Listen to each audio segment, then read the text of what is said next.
Assalamualaikum warahmatullahi wabarakatuh. Selamat pagi pemirsa Trans 7, Khazanah Ensiklopedia Islam Dunia. Pagi ini kembali hadir ke hadapan Anda untuk berbagi informasi Islami. Semoga menginspirasi dan menjadi motivasi aktivitas Anda hari ini. Pemirsa Khazanah, akan datang sebuah masa bumi yang kita tempati dengan aman dan nyaman ini akan mengalami keguncangan dengan seguncang-guncangnya.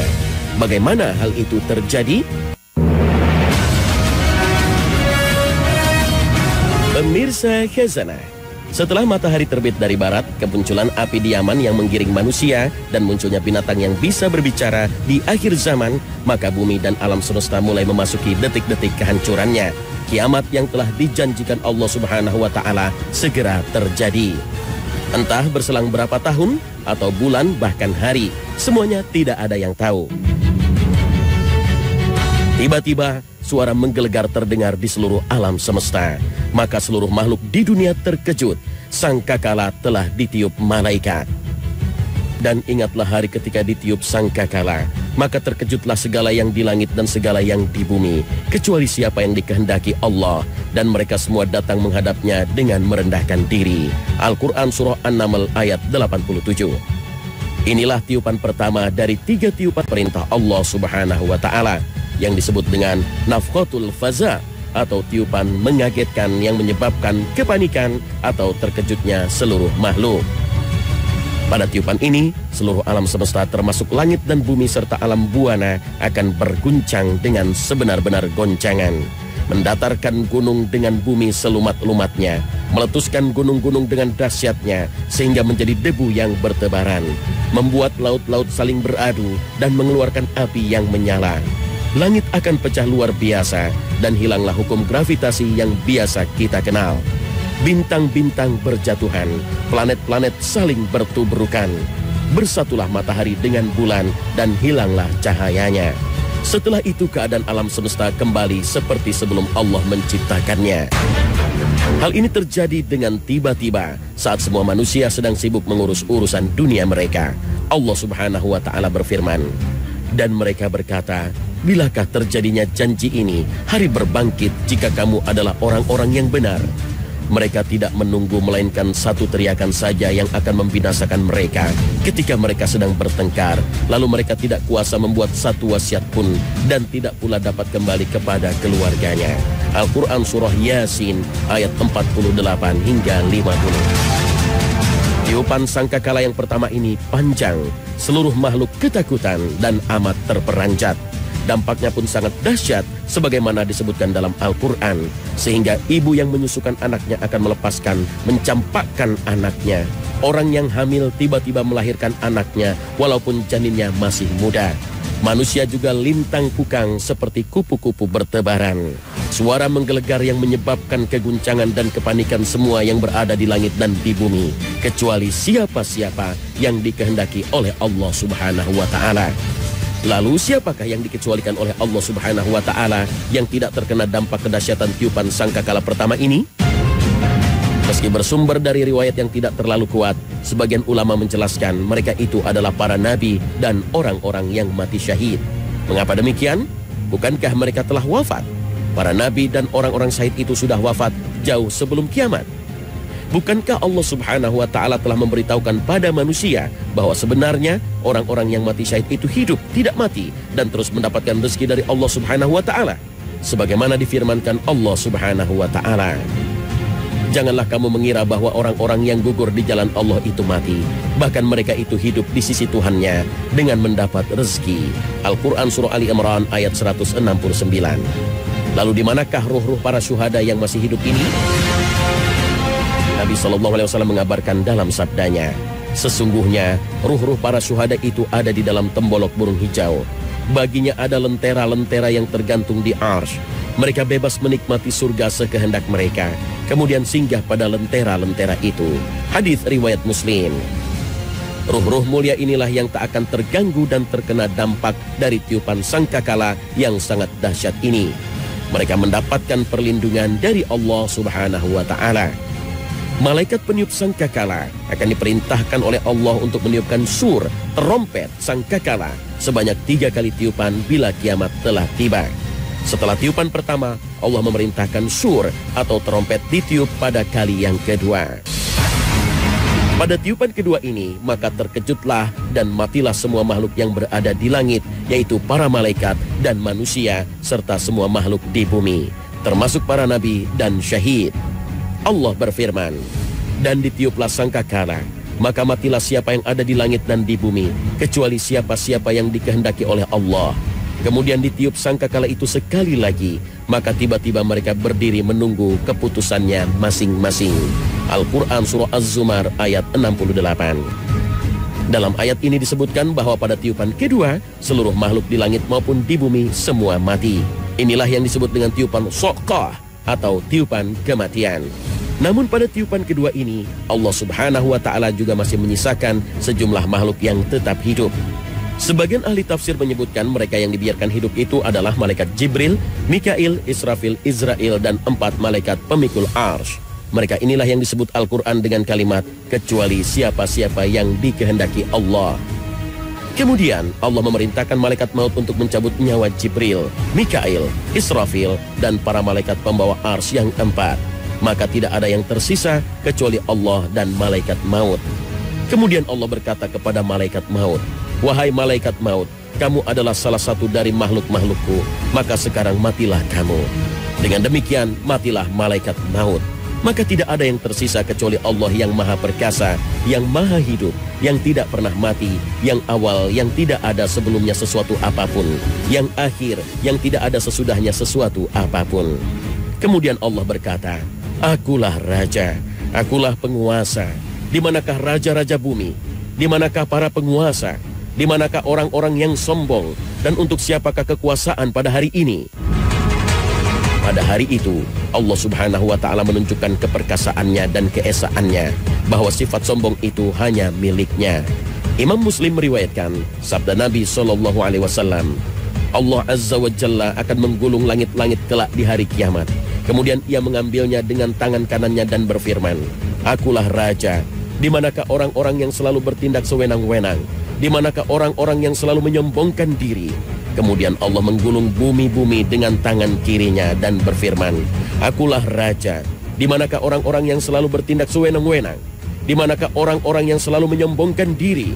Hadis riwayat Muslim. Kesombongan inilah sifat yang tidak boleh disandang oleh makhluknya, siapapun ia.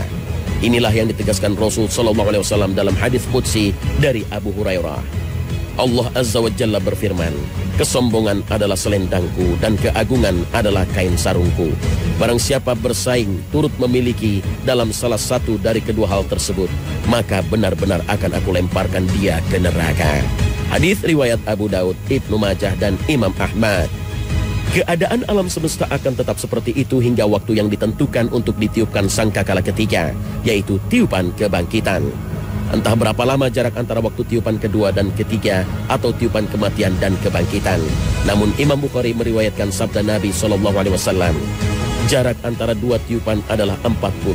Para sahabat bertanya, wahai Abu Hurairah, apakah 40 hari? Abu Hurairah menjawab, aku enggan. Mereka bertanya lagi, 40 bulan? Abu Hurairah menjawab, aku enggan. Mereka bertanya lagi, 40 tahun? Abu Hurairah menjawab, aku enggan. Hadis riwayat Bukhari. Meski Nabi SAW menyebutkan angka 40 kepada Abu Hurairah, akan tetapi Nabi tidak menjelaskan apakah 40 hari, bulan, atau tahun. Apapun itu, baik hari, bulan, ataupun tahun, angka 40 yang disebutkan Nabi itu tentu waktu yang sangat lama sekali. Karena saat itu sudah memasuki waktu akhirat, yang durasinya 1 hari di akhirat sama dengan 50.000 tahun di dunia.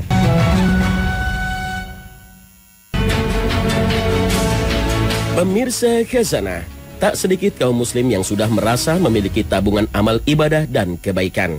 Karena sudah merasa telah melaksanakan ibadah sholat wajib dengan lengkap, puasa lengkap, zakat dan sedekah tak pernah ketinggalan. Dan alhamdulillah juga telah menunaikan ibadah haji, yang memang dengan semua itu, seorang muslim telah memiliki tabungan amal soleh yang besar. Dengan itu semua, sebenarnya tugas seorang muslim belum selesai. Yang paling penting justru bagaimana kita bisa mempertahankan amalan-amalan soleh yang telah kita lakukan itu tetap utuh sampai akhir hayat kita. Mengapa? Karena memang tidak ada jaminan jika amal-amal soleh yang telah terkumpul banyak itu akan utuh seterusnya. Bisa saja dalam perjalanan hidup ini, amalan-amalan itu tanpa kita sadari berkurang sedikit demi sedikit, atau bahkan mungkin bisa hilang seketika. Karena dalam agama ada perbuatan-perbuatan yang bisa menghapus tabungan amal kita, maka itu yang perlu diwaspadai. Allah Subhanahu wa Ta'ala berfirman, supaya tidak hapus pahala amalanmu sedangkan kamu tidak menyadari. Al-Quran Surah Al-Hujurat ayat 2. Ketika ayat ini diturunkan, para sahabat sangat khawatir sekali. Misalnya Thabit bin Qais bin Syammas radhiyallahu anhu, ia merasa takut dirinya termasuk dari orang-orang yang terhapus amalnya dan akan menjadi penghuni neraka. Kemudian Nabi SAW mengutus seseorang untuk menemuinya dan menyampaikan kepadanya, kamu bukan termasuk penghuni neraka, tetapi kamu termasuk ahli surga. Hadis riwayat Al-Bukhari. Oleh karena itu, setelah seseorang mengerjakan amal soleh dengan ikhlas dan benar, ia wajib menjauhkan diri dari hal-hal yang membatalkan pahalanya. Kemudian dia meningkatkan ketaatan hingga akhir hayat. Lalu, perbuatan-perbuatan dosa seperti apakah yang bisa menghilangkan dan menghapus amal seorang muslim? Penghapus amal yang paling besar adalah syirik dan kufur. Keduanya tidak hanya menghapus sebagian amal saja, tapi menghapuskan semua amal kebaikan yang pernah dikerjakan seseorang. Allah Subhanahu wa Ta'ala berfirman, dan sesungguhnya telah diwahyukan kepadamu dan kepada nabi-nabi yang sebelummu, jika kamu mempersekutukan Tuhan, niscaya akan hapuslah amalmu dan tentulah kamu termasuk orang-orang yang merugi. Al-Quran Surah Al-Zumar ayat 56. Allah juga berfirman, barang siapa yang kafir sesudah beriman, tidak menerima hukum-hukum Islam, maka hapuslah amalannya dan ia di hari akhirat termasuk orang-orang merugi. Al-Quran Surah Al-Ma'idah ayat 5. Itulah dua dosa besar yang bisa menghapus amalan soleh seorang muslim. Namun bukan berarti hanya dua dosa besar itu yang bisa menghapus amal. Para ulama sepakat masih ada dosa yang derajatnya di bawah syirik dan kufur yang bisa menghapuskan sebagian pahala amal soleh yang sebanding dengannya. Imam Ahmad pernah berkata, apabila seseorang merasa khawatir kepada dirinya berbuat sesuatu yang mendekati zina, hendaknya ia segera menikah. Dia berhutang dan menikah supaya tidak terjerumus dalam keharaman, lalu amalnya terhapus. Ibnu Rajab menyepakati kesimpulan ini, bahwa amal bisa terhapus karena sebab sebagian dosa, sebagaimana firman Allah Ta'ala. Demikian pula Al-Hasan Al-Basri berpandangan demikian. Al-Quran telah memperingatkan orang-orang beriman dari pembatal-pembatal amal ini. Hai orang-orang yang beriman, taatlah kepada Allah dan taatlah kepada Rasul, dan janganlah kamu merusakkan pahala amal-amalmu. Al-Quran Surah Muhammad ayat 33. Imam Ahmad menjelaskan sebab turunnya ayat ini bahwa para sahabat Rasulullah SAW menyangka dosa yang menyertai la ilaha illallah tidak membahayakan, sebagaimana amal soleh yang menyertai kesyirikan tidak memberi manfaat. Maka turunlah ayat ini. Setelah itu para sahabat merasa takut dosa mereka akan menghapuskan amal mereka. Bukti lain bahwa ada perbuatan dosa yang bisa menghapus amal soleh seorang muslim, seperti yang difirmankan Allah Subhanahu wa Ta'ala. Hai orang-orang beriman, janganlah kamu menghilangkan pahala sedekahmu dengan menyebut-nyebutnya dan menyakiti perasaan si penerima. Al-Quran Surah Al-Baqarah ayat 264. Ayat ini mengabarkan sedekah bisa rusak dan pahalanya terhapus karena suka menyebut-nyebutnya atau mengungkit-ungkitnya dengan perkataan atau perbuatan kepada seseorang. Sedekah juga bisa terhapus karena menyakiti atau berbuat buruk kepada orang yang telah diberi.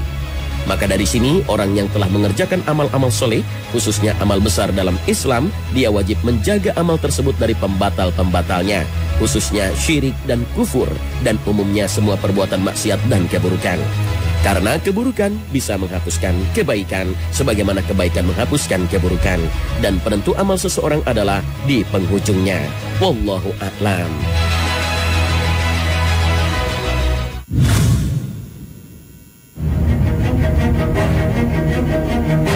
Pemirsa khazanah, dalam sebuah hadis disebutkan bahwa jalan menuju surga diliputi oleh berbagai macam hal yang tidak menyenangkan, sedang jalan menuju neraka diliputi perkara-perkara yang menyenangkan.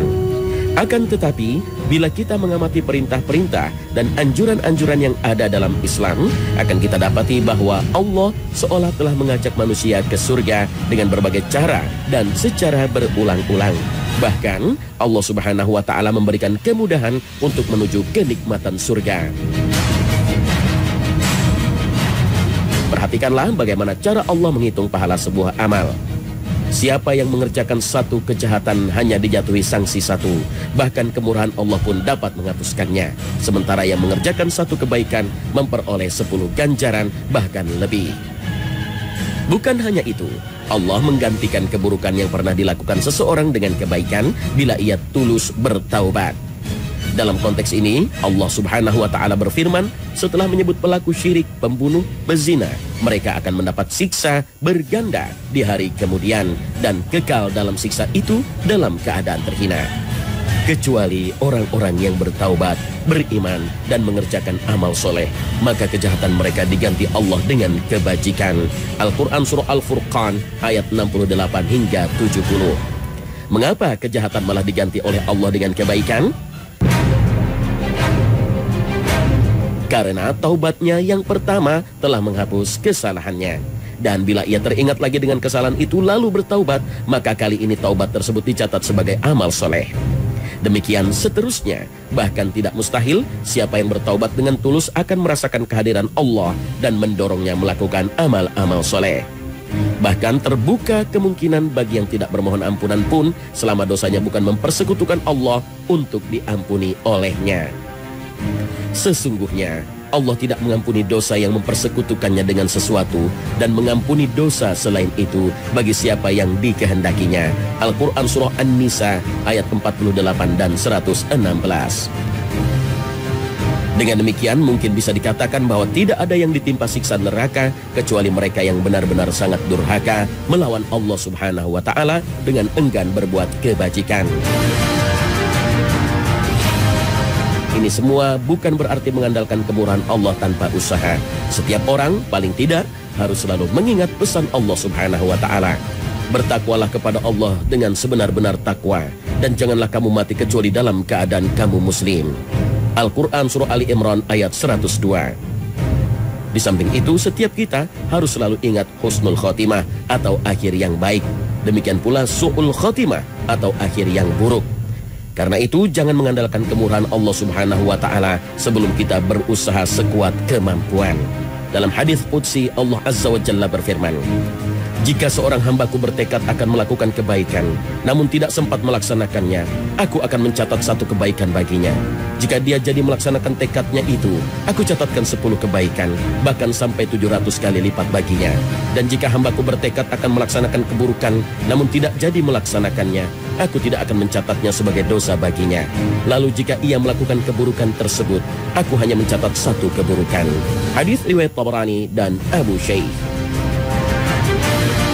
Orang yang beriman tidak memandang masa depan dengan logika dan akalnya. Tapi orang yang beriman, mereka hidup berjalan dengan apa yang telah diberitakan oleh Allah dan Rasulnya. Karena kita hidup dengan iman semua berita yang disampaikan oleh Rasulullah SAW. Jadi kota Syam menjadi tempat berkumpul, betul. Tapi mahsyar untuk kota Syam bukan.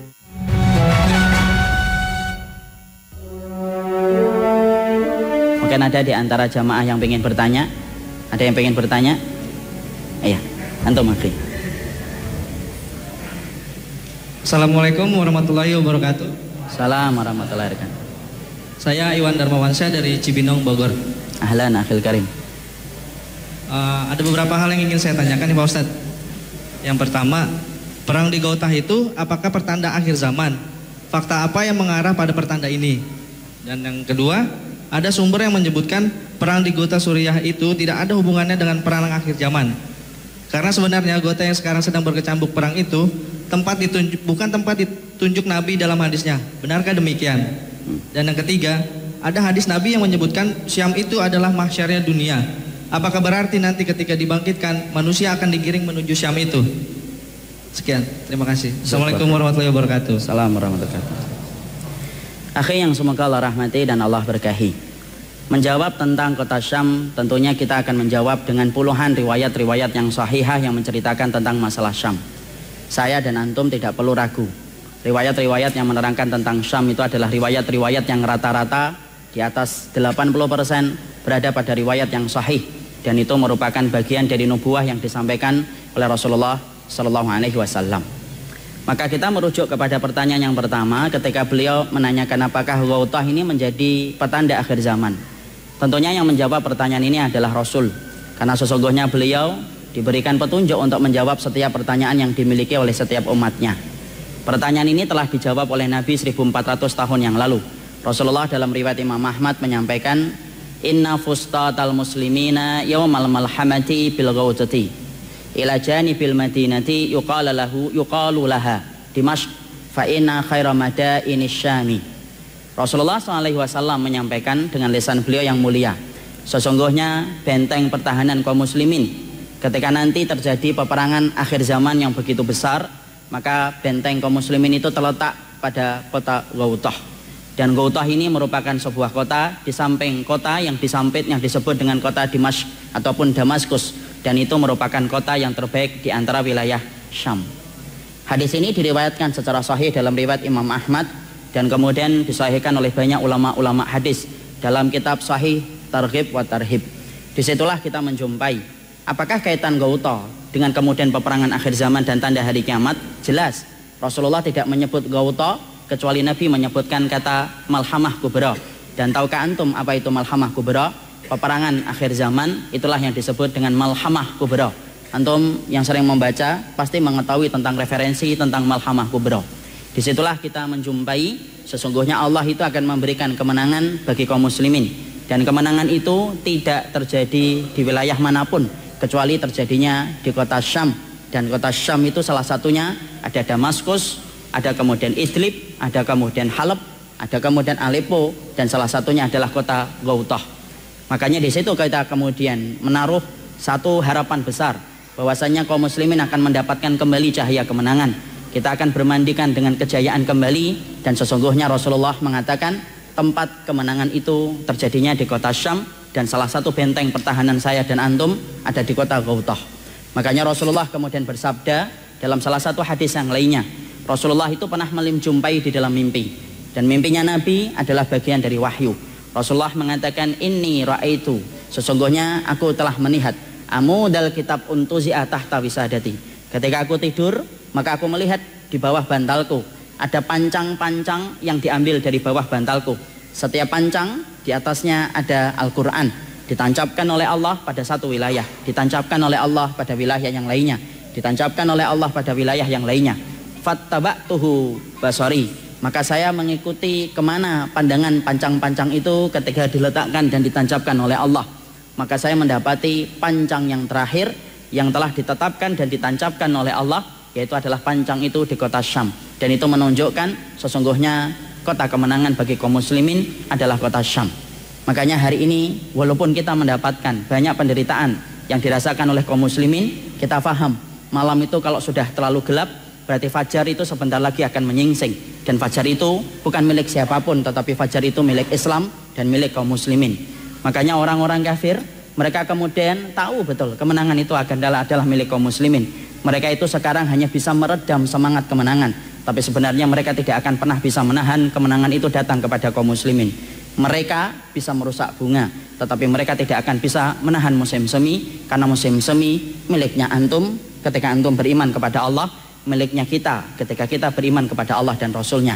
Disitulah kita paham kota Ghautah ada kaitannya erat dengan peristiwa akhir zaman, dan itu adalah tanda kiamat. Maka kemudian pertanyaan berikutnya disampaikan bahwasanya kota Syam itu akan menjadi tempat mahsyar.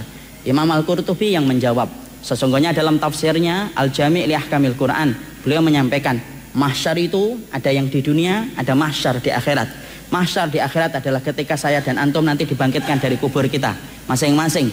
Ada yang dibangkitkan dalam kondisi sebagaimana sempoyongan orang yang mabuk. Siapa? Pemakan riba. Ada yang dibangkitkan dalam keadaan miring-miring, mereka yang berpoligami ketika mereka tidak adil. Ada yang dibangkitkan mereka dalam kondisi mengeluarkan bau nanah yang sangat menjijikkan. Siapa mereka? Mereka yang sering niyahah, yaitu adalah meratapi mayit ketika anggota keluarganya itu meninggal dunia. Itulah mahsyar di akhirat. Dikatakan Nabi, mahsyar di akhirat ardun kakursotin naki laisa fiha alamun li ahadin.